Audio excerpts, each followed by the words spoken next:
बिस्मिल्लाहिर्रहमानिर्रहीम। I am Shahzad और आप देख रहे हैं मेरा YouTube channel physics by Shahzad. जैसा कि आप जानते हैं कि हम इस वक्त फर्स्ट ईयर फिजिक्स का कोर्स स्टडी कर रहे हैं।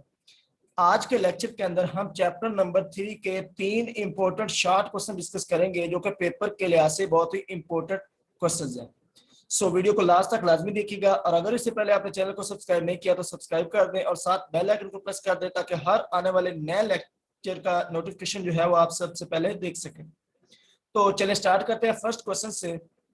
फर्स्ट क्वेश्चन ये है कि find the change in momentum for object subjected to a given force for a given time and state the law of motion in terms of momentum. इस question के अंदर उसने दो चीजों का जिक्र किया है। वो कहता है कि आपने चेंज इन मोमेंटम फाइंड करना है, ठीक है, और दूसरा आपने state the law of motion. Momentum की टर्म्स में आपने जो न्यूटन्स लॉ था उसकी स्टेटमेंट को डिफाइन करना है। तो फर्स्ट हम चेंज इन मोमेंटम डिस्कस कर लेते हैं। फॉर एग्जांपल हमारे पास एक बॉडी है, ठीक है, जो कि मूव कर रही है एक वेलोसिटी v के साथ। फॉर एग्जांपल ये देखें, ये हमारे पास कोई भी एक ऑब्जेक्ट है या कोई भी एक बॉडी है। फर्ज करें कि ये हमारे पास ये एक जमीन पे पड़ी है, तो ये वाली बॉडी जो है ये कर रही है मूव। इसकी जो इनिशियल वेलोसिटी है वो वी आई, ठीक है। अगर हम इसके ऊपर कोई एक फोर्स अप्लाई करते हैं, अगर ये फोर्स अप्लाई हम करें तो हमारी जो हमारी बॉडी थी उसकी जो इनिशियल वेलोसिटी थी वो चेंज हो जाएगी फाइनल वेलोसिटी में। इनिशियल तो वो रेस्ट में थी, इसका मतलब इनिशियल वेलोसिटी उसकी जीरो थी, ठीक है। जब फोर्स अप्लाई की तो जाहिर सी बात है इसकी कोई ना कोई जो है वो फाइनल वेलोसिटी होगी। तो बॉडी जो है वो इनिशियल से फाइनल वेलोसिटी की तरफ मूव कर गई, ठीक है। तो हम जानते हैं कि हमारे पास थी इक्वेशंस ऑफ मोशन, वो हमारे पास थ्री थी। फर्स्ट इक्वेशन ऑफ मोशन ये थी कि V F is equal to V I plus A T, ठीक है। यहाँ पर वी एफ है फाइनल वेलोसिटी और वी आई हमारे पास इनिशियल वेलोसिटी, ए एक्सेलरेशन है, जबकि टी हमारे पास है टाइम, कि कितने टाइम में बॉडी जो है वो मूव की। तो यहाँ पर देखें तो हम अगर एक्सेलरेशन को अलग करें, यहाँ से देखें तो एक्सेलरेशन अगर यहाँ पर है तो वी आई इधर पॉजिटिव है, इधर आकर माइनस हो जाएगी, तो we F minus V I, ठीक है। और साथ में ये टी बचेगा जो ए के साथ मल्टीप्लाई हो रहा है, तो टी इधर आके डिवाइड हो जाएगा। तो सिंपली जस्ट इसको सिंप्लीफाई किया तो हमारे पास आ गई V F minus V I over T. अब न्यूटन सेकंड लॉ हम जानते हैं कि F is equal to M में होता है, ठीक है। तो यहाँ पे आपने जस्ट करना क्या कि एक्सेलरेशन की जो ये वैल्यू है ना ये ए की जगह पर पुट कर देनी। तो जब ये पुट करेंगे तो हमारे पास आ जाती है M V F minus V I over T, ठीक है। अब m जो है इधर मल्टीप्लाई हो रहा है तो ये सभी के साथ मल्टीप्लाई हो जाएगा, M V F minus M V I over T. तो हमारी ये फोर्स आ गई, ठीक है। अब यहाँ पर आप देखें तो ये फोर्स जो है वो rate of change of momentum के इक्वल है। ये देखिए मोमेंटम हमारा एम वी होता है, हम जानते हैं कि मोमेंटम जो होता है वो मास और वेलोसिटी का हासिल ज़रूर होता है, ठीक है। तो जब M V F minus M V I यानी कि चेंज हो रहा है मोमेंटम फाइनल से इनिशियल और ये टाइम के हिसाब से, ठीक है। तो इसका मतलब ये हुआ कि M V F minus M V I over T is equal to है फोर्स के rate of change of momentum is equal to force. तो ये हमारा फाइनली रिजल्ट आ गया। उसने यही कहा था कि आपने मोमेंटम को डिफाइन करना है, तो ये आ गया। तो ये आपने माइंड में रखना है क्योंकि न्यूमेरिकल्स में भी काफी यूज होता है। तो सेकंड क्वेश्चन में उसने ये पूछा था कि न्यूटन सेकंड लॉ की स्टेटमेंट आपने बतानी। तो यहीं से आप न्यूटन सेकंड लॉ की स्टेटमेंट बता सकते हैं, the rate of change of momentum is equal to applied force. तो यहाँ पर देखें तो ये न्यूटन सेकंड लॉ किस तरह से है। हम जानते हैं कि सेकंड लॉ जो था F is equal to M में, ठीक है।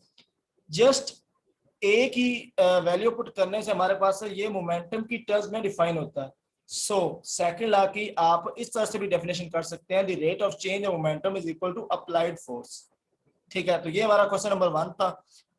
इस तरह से नेक्स्ट क्वेश्चन देखें तो ये जो क्वेश्चन हम स्टडी कर रहे हैं ये हमारे पास शॉर्ट क्वेश्चंस है। उसके जो एक्सरसाइज के क्वेश्चन होते हैं ना चैप्टर नंबर 3 के एंड पे दिए गए उनमें से भी ये 3 है, ठीक है। ये बहुत ही इंपॉर्टेंट है। अब क्वेश्चन नंबर 2 देखें तो उसमें कहता है define impulse and show that how it is related to linear momentum. Impulse को डिफाइन करना है और इसका रिलेशन मोमेंटम के हिसाब से हमने शो करना है, ठीक है। फर्स्ट हम इंपल्स को डिफाइन करते हैं। इम्पल्स को डिफाइन करने के लिए मैं आपको एक एग्जांपल देता हूँ कि जिस तरह से हमारे पास होता है एक क्रिकेट बैट, ठीक है। ये देखिए हमारे पास एक बैट है। फॉर एग्जांपल ये क्रिकेट बैट जो है एक बॉल के साथ जब हम इसको स्ट्राइक करते हैं, ये हमारे पास एक बॉल है, ये बैट है। जब हम इसको यानी कि जो बॉल है उसके साथ जब स्ट्राइक करते हैं तो पहले जो बॉल की जो इनिशियल वेलोसिटी थी वो होती है 0। जब हम इसको किक करते हैं बैट के साथ तो हमारी फाइनल जो वेलोसिटी है वो इनके इनिशियल जो वेलोसिटी है वो फाइनल में चेंज होती है, जिस तरह से हमने पहली जो शार्ट क्वेश्चन था उसमें डिस्कस किया था। ठीक है, तो यहाँ पर देखें तो जब हमने फोर्स अप्लाई की बैट के जरिए तो इसका मतलब है वो लार्ज फोर्स थी। जब बॉल के ऊपर हमने फोर्स अप्लाई की तो वो लार्ज फोर्स थी, जिसकी वजह से जो बॉल थी उसका मोमेंटम चेंज हो गया। ठीक है, अब वही फोर्स जो एक टाइम के अंदर हमने लगाई उसे हम कहते हैं इम्पल्स। सो इम्पल्स की डेफिनेशन यूं हो सकती है कि when a very large force acts on a body for a short interval of time then the product of force and time. ठीक है, जाहिर सी बात है किसी टाइम के अंदर ये फोर्स लगी होगी ना, तो इसका मतलब जो product of force and time उसको हम बोलते हैं इम्पल्स। सो हमारी इम्पल्स जो है उसकी ये डेफिनेशन होगी, उसका आप इस तरह से फार्मूला लिख सकते हैं एफ क्रॉस डेल्टा टी। अब यहाँ पर देखें हमने इन टर्म्स ऑफ मोमेंटम इसको शो करना है, तो ये देखें एफ डॉट जो ये इम्पल्स थी हम इसको मोमेंटम की फॉर्म में लिखें तो मोमेंटम हम जानते हैं M V F minus M V I होता है फाइनल मोमेंटम। ठीक है, माइनस इनिशियल मोमेंटम। तो यहाँ पर देखा तो impulse F cross delta T ये इम्पल्स के इक्वल हो गया, तो इसकी जगह पर आपने आई पुट कर दिया और M V F minus M V I का मतलब एम डेल्टा वी। ठीक है, तो यहाँ से जस्ट अपने एम वी की जगह पर उसका फार्मूला मोमेंटम पी पुट कर दिया तो ये हमारी शो होगी, यानी कि इम्पल्स जो होती है वो चेंज इन मोमेंटम के इक्वल होती है। तो ये तो हमारा था second question. So last question हमारा ये है क्वेश्चन नंबर जो 10 है ये इस एक्सरसाइज का। तो ये 3 क्वेश्चन हमारा ये है, उसमें वो कहता है कि आपने कंजर्वेशन ऑफ मोमेंटम की डेफिनेशन करनी है। ठीक है, और under certain condition law is useful. वो कहता है कि खास कंडीशन में ये लॉ किस तरह से यूजफुल है। तो फर्स्ट हम इसके स्टेटमेंट देखते हैं कि law of conservation of momentum क्या है। Law of conservation of momentum ये है, this law states that the total linear momentum of an isolated system remains constant. यानी कि हमारे पास जो टोटल मोमेंटम होता है ना वो कांस्टेंट होता है। टोटल मोमेंटम से मुराद ये है कि हमारा पहले जो स्ट्राइक करने से पहले होता है इनिशियल मोमेंटम, जो इनिशियल वेलोसिटी की वजह से होता है M V F M V I. ठीक है, उसके बाद फाइनल मोमेंटम जो होता है एम वी एफ। अब यहाँ पर देखो कहता है इनिशियल मोमेंटम और फाइनल मोमेंटम जो दोनों मोमेंटम है वो इक्वल होते हैं, जिस वजह से हमारा जो सिस्टम है आइसोलेटेड सिस्टम वो कांस्टेंट होता है। अब यहाँ पर देखें तो आइसोलेटेड सिस्टम क्या है। आइसोलेटेड सिस्टम वो होता है जिसके ऊपर अप्लाइड फोर्स जो है वो 0 होती है, यानी कि जो एक्सटर्नल फोर्स हम सिस्टम के ऊपर अप्लाई करते हैं ना वो अगर ना हो, यानी कि वो फोर्स 0 हो, तो इसका मतलब हमारा सिस्टम आइसोलेटेड है। तो ये हमारा था law of conservation of momentum. अब देखें आइसोलेटेड सिस्टम किस तरह से इंपॉर्टेंट है। this law holds good only for isolated system।